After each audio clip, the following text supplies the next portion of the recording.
because we've had conversations about this. I know office culture is important to you. I know you're mindful of it, and I know you're intentional about creating an office culture. Talk about office culture and share some of your thoughts about some things you've done maybe to create a favorable office culture.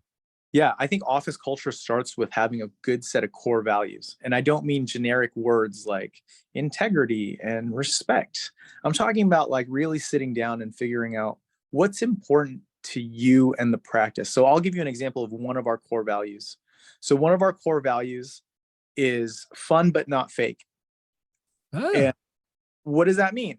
I've always thought it was silly to tell our team members, to tell our employees, to tell our staff, hey, you're having a bad day? Well, you need to leave that at the door and put on a smiling face when you're in front of our patients. It's like, okay, so you're telling this person to just like forget about all their emotions and be a robot and act. And now me saying that, I'm not saying that I have my team cry and do all this sadness in front of our patients. That's not what I'm saying. What I'm saying is it's almost like the Art Dugoni humanistics example, which is we have team members who are humans. So if you're having a bad day, at the morning huddle, why don't you let us know what's going on? Tell us what's going on. And if you need a day off, if you need a moment, or if you just need our support, like let us know. So now we all kind of help each other and support each other as humans. So we have fun at this office, but it's not this fake fun. We really try to be humans and interact with each other on a normal level.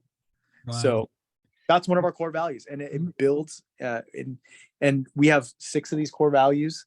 It's important that when we hire new people that they fit these core values. And again, it's not right or wrong. It's just a difference in culture, and that just needs to be defined. So how often are we working on defining that culture within our practice? Wow.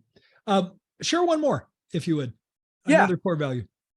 I'm trying to think if we give you like our first one, which is we educate, they decide. That one's kind of boring because I like to think that most people educate their patients and don't force them into dentistry.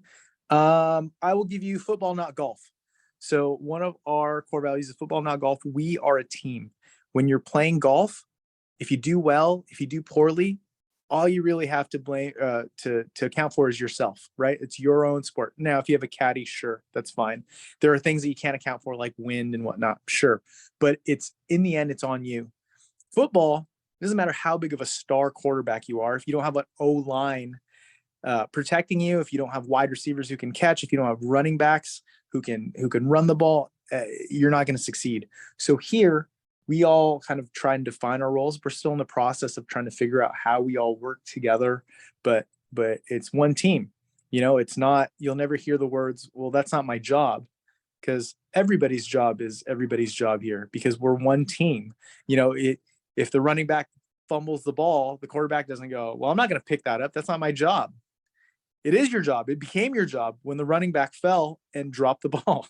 So that's a cool analogy, though, in drawing a comparison to a team sport versus an individual sport. That's it. Because it really is. If I'm new to your team, that gives me a context for what I'm signing up for. That's exactly it. Yeah, and maybe even expectations. What's expected.